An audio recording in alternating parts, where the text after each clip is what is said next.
Kepulauan Indonesia merupakan rumah bagi hutan hujan terbesar kedua di dunia dan merupakan salah satu tempat yang paling kaya keanekaragaman hayatinya. Hutan-hutannya merupakan rumah bagi badak, harimau, macan tutul, dan spesies mamalia lainnya yang terancam punah. Namun, Kepulauan Indonesia juga merupakan rumah bagi lebih dari 250 juta penduduk.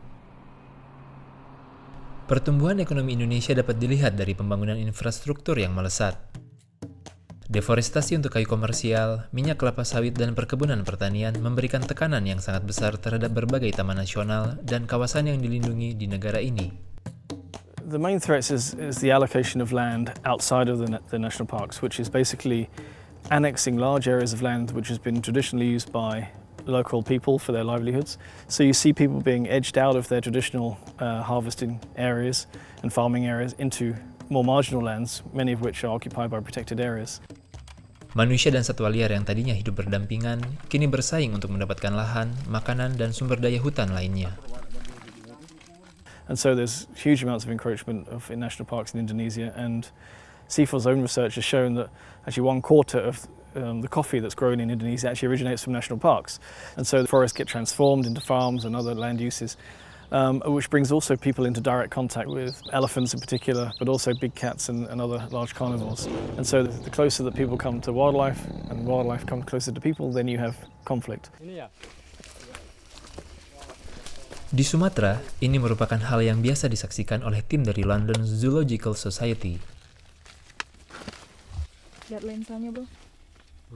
Mereka telah memantau populasi harimau di Taman Nasional Berbak selama 4 tahun.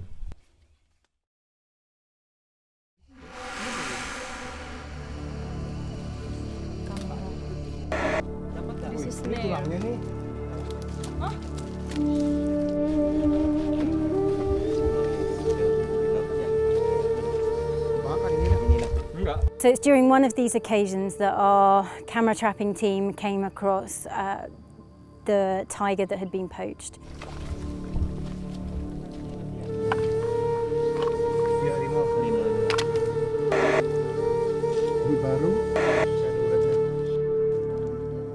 Originally, we thought that the tiger had been a victim of an intent poaching. So that means that a snare was set out particularly for tigers and that the tiger had been poached.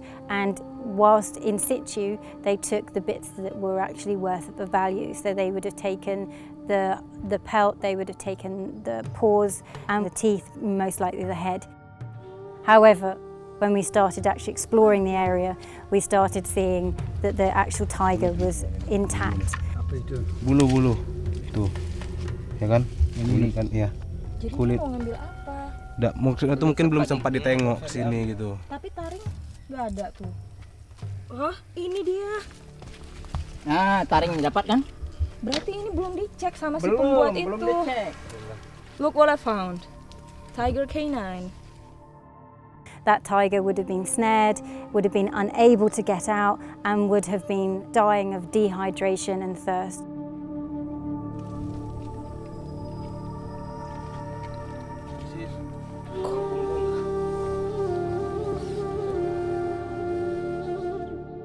You would have also seen the scratch marks. It's a horrible way for a tiger to die. Menurut ilmuwan dari Center for International Forestry Research, insiden seperti ini kemungkinan besar akan meningkat kecuali bila teman-teman nasional dapat memantau populasi keanekaragaman hayati dengan lebih baik. Each of these animals tends to have a really defined territory, and so once you've determined that territory, you can pretty much manage your national park to avoid those conflict situations.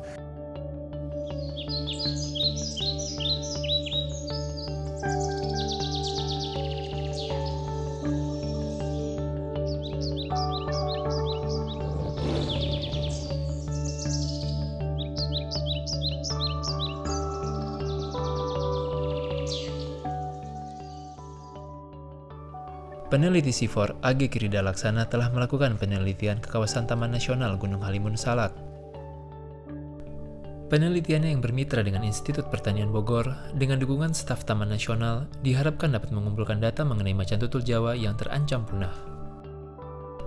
Taman Nasional yang terletak tidak terlalu jauh dari kota megapolitan Jakarta ini memiliki sisa-sisa dari beberapa hutan hujan primer yang ada di Pulau Jawa.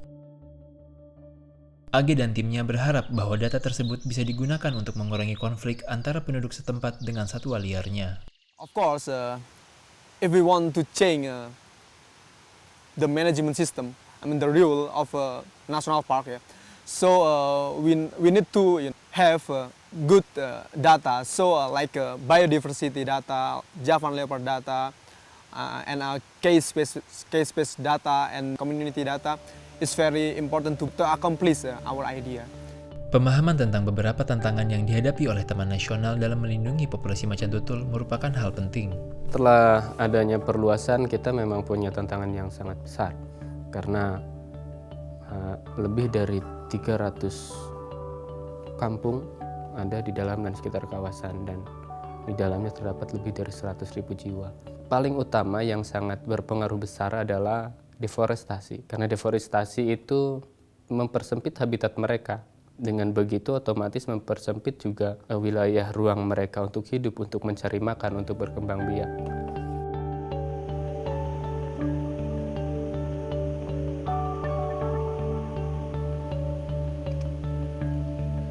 AG beserta tim kemudian memasang 30 kamera perangkap di seluruh hutan untuk memantau aneka spesies tersebut.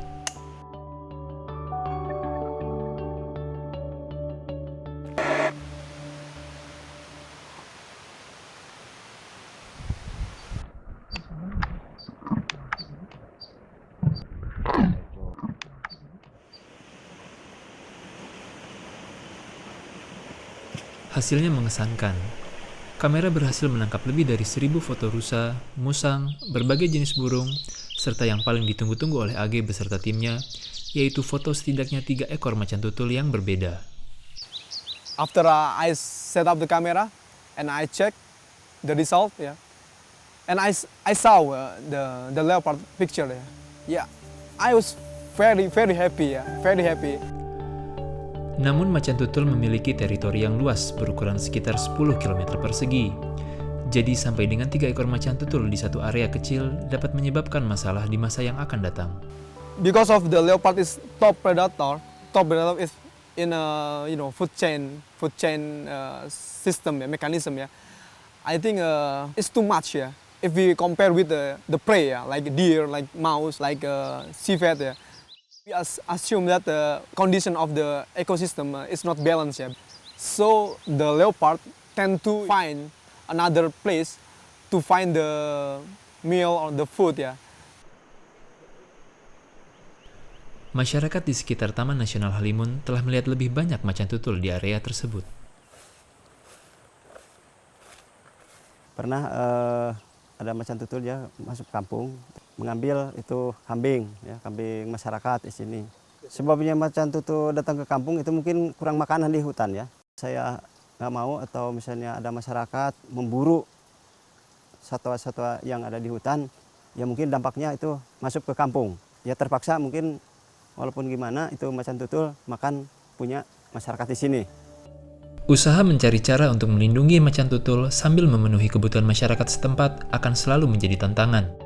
AG berharap bahwa penelitian ini akan membantu taman-taman nasional untuk lebih efektif dalam mengurangi konflik antara manusia dan satwa liar. Berikut ini salah satu contoh yang telah dilakukan oleh Taman Nasional untuk mencapai tujuannya. Kita membentuk yang namanya model kampung konservasi, di mana di model kampung konservasi tersebut masyarakat bekerja bersama-sama dengan Taman Nasional untuk menjaga kawasannya. Kita berusaha juga untuk mencoba memperbaiki taraf perekonomian mereka sehingga mereka mempunyai pilihan dalam mata pencarian mereka, sehingga ketergantungan terhadap sumber daya alam di dalam kawasan hutan itu sedikit demi sedikit akan terkurangi. Selama habitat mereka bagus, saya pikir tidak akan ada konflik yang terjadi antara satwa liar dengan masyarakat sekitar. Meskipun pemerintah melakukan berbagai usaha untuk mengurangi deforestasi, masih diperlukan lebih banyak lagi penelitian dan sumber daya untuk memastikan bahwa taman-taman nasional Indonesia terlindung di masa mendatang. It's all very well having these parks on paper, but in practice it's very difficult to have the funds to enforce the regulations which control access and protect the biodiversity within the parks themselves.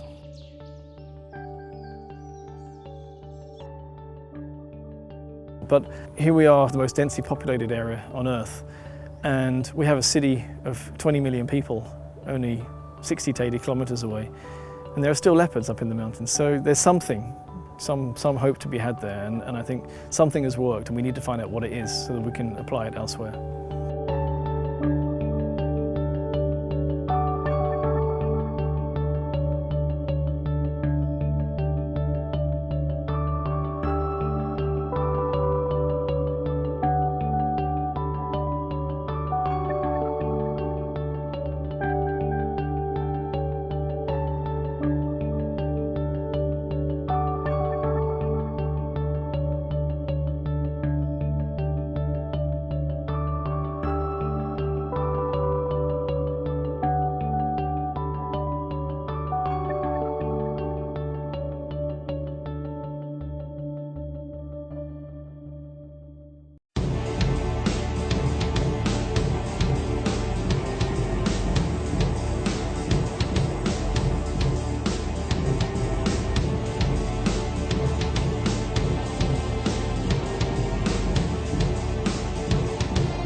Kita sedang berada di Serengeti, Tanzania, daratan luas di Afrika di mana setiap tahunnya ribuan genu melahirkan anak mereka. Genu adalah sejenis lembu herbivora. Semuanya bermula saat seekor jantan membuahi seekor betina dengan menaruh sperma di dalam perutnya. Di dalamnya, sebutir telur tumbuh dan membelah menjadi sebanyak sel yang dibutuhkan untuk menciptakan suatu makhluk hidup. Jadi untuk sesaat, bayi tumbuh di dalam perut induknya. Tapi hari ini, saatnya telah tiba. Ia harus meninggalkan rumahnya yang nyaman dan menghadapi dunia. Kaki depan bayi keluar terlebih dahulu. Proses kelahiran tidak mudah dan induk harus membantu bayinya. Panggungnya berkontraksi teratur untuk membantu mendorong benih kecil keluar. Kemudian dengan bantuan induknya, bayi ini harus menyingkirkan plasenta, sebuah kantung di mana ia lahir dan masih menyelimutinya. Sekarang dimulailah perlombaan melawan waktu. Selama bayi tak dapat berdiri dengan kakinya sendiri, singa, cita, dan hyena bisa datang dan memakannya. Ia hanya punya beberapa detik untuk berdiri dan belajar berjalan, sementara induknya dan hewan dewasa lainnya menyemangatinya.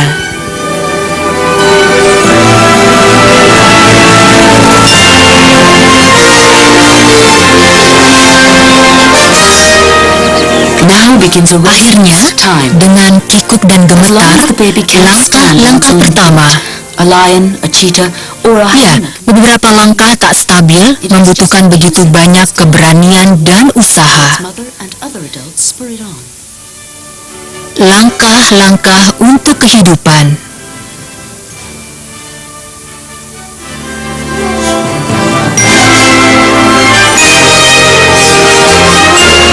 Banyak hewan terlahir seperti ini, dari sebutir telur yang menjadi sebuah embrio di dalam bagian perut induknya yang disebut rahim.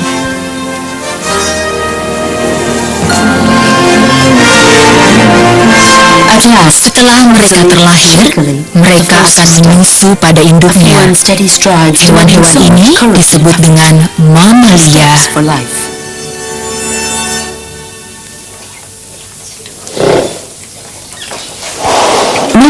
Sementara beberapa mamalia seperti gnu melahirkan hanya satu bayi setiap kalinya. Hewan lain seperti babi mengandung beberapa bayi. Selama 3 bulan, 3 minggu, dan 3 hari, sekitar selusin bayi babi tumbuh di dalam rahim induknya.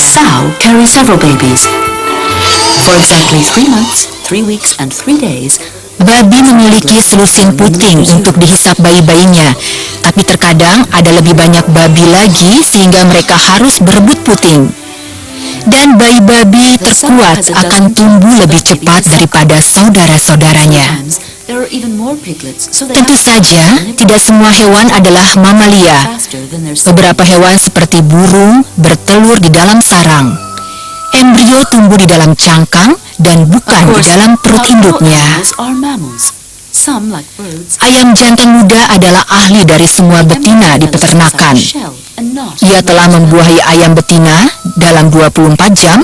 Telur-telur telah berkembang di dalam kuning telur, putih telur, dan cangkang berkapur mereka.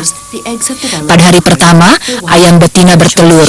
Untuk 21 hari berikutnya, ia menduduki telur dan menyediakan kehangatan yang dibutuhkan untuk menetaskan anak ayam.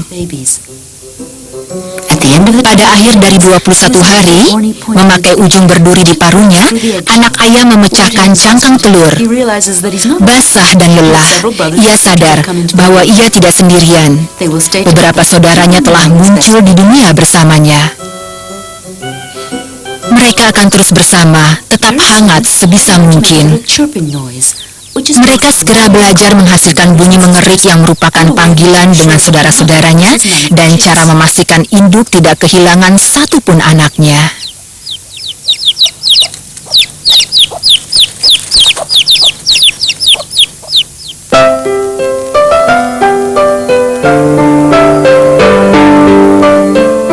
Ikan terlahir dalam cara yang serupa dengan burung, kecuali telur ikan dibuahi di dalam air di luar tubuh induk. Telur dikeluarkan dalam jumlah banyak karena sebagian besar darinya akan dimakan pemangsa sebelum telur itu menetas. Di sini 2 ikan badut sibuk di sekitar dinding batu, di mana seekor betina telah menaruh telur-telurnya. Memakai sirip mereka, kedua ikan dewasa ini mengipasi telur-telur untuk memberinya oksigen yang dibutuhkan dalam pertumbuhan bayi. Dengan perlahan, mereka membawa telur di dalam mulut untuk membersihkannya dan menyingkirkan parasit. Mengipasi, merapikan, memurnikan, tugas yang sangat sulit dilakukan dengan kelembutan ini. Setiap telur segera menjadi balon kecil transparan, di mana kita bisa melihat bentuk bayi ikan. Matanya muncul, kemudian tubuh dan ekor. Ekor menembus dinding telur. Dalam beberapa menit, anak-anak ikan belajar menggunakan ekornya dan bergerak di dalam air. Sisa tubuhnya masih berada di dalam telur.